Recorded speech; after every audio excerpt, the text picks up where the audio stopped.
Albedo lamp for Fontana Arte is actually based on another project that we did before. And that project is called Shylights. And in this project we were kind of researching movement in combination with light and material. And the end result was the light had to open up and down and go up and down. And we were looking for a structure with very, very light fabric, and that the fabric could catch the air.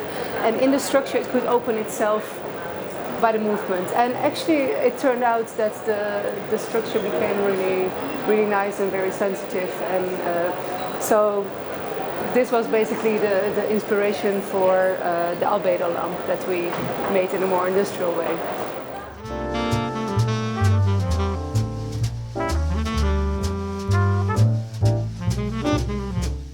Well, we met at the Design Academy, and we fell in love. Yeah.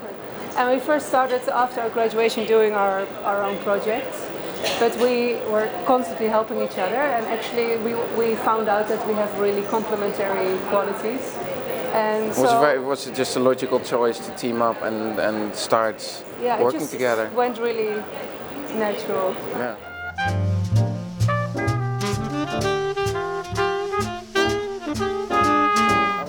Lonneke is always very fascinated by processes happening in nature, and I'm kind of a science fiction junkie, so it's a weird combination, but I try to let her understand what is so fascinating about science fiction instead of lasers and aliens, and she keeps me constantly reminded on like the small details in nature when we walk by something beautiful, and I mean we just learn each other to look in a different way at stuff we ignored before.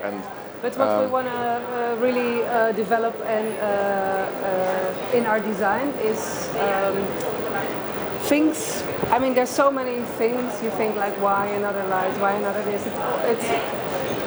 We try to catch something that comes usually from nature, and we usually work with technology to make it work. But we look for things that are endlessly beautiful, that are like a leaf that's floating in the sky, or a flock of birds that is making these patterns, or a dandelion that you blow, and all these things. I mean, these are things that have nothing intangible feelings. Exactly. They have nothing to do with fashion, nothing with culture, and it's like it doesn't have a time.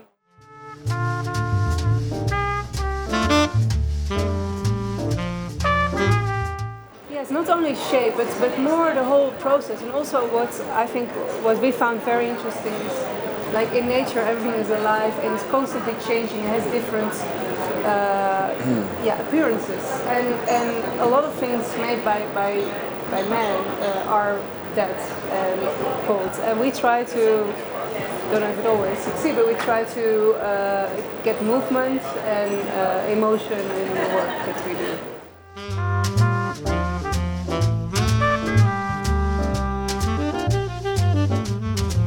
Several things, so many things that can move you. But there are a couple of for me personally, pieces, that are really good. I did my internship in London with Studio Technology in 2004, and there was this huge installation in the turbine hall of the Tate Modern.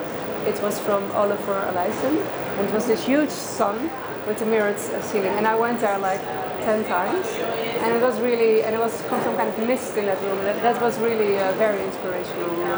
Yeah. They but it was on Orlandi, and there was like this light with a counterweight, and it moved up and down from an unknown designer, but it was so cleverly done. I was just playing with it for 10 minutes, and then that's the stuff I really, really enjoy.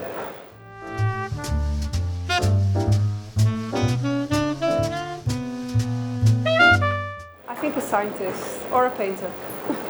I will be a dancer or a filmmaker.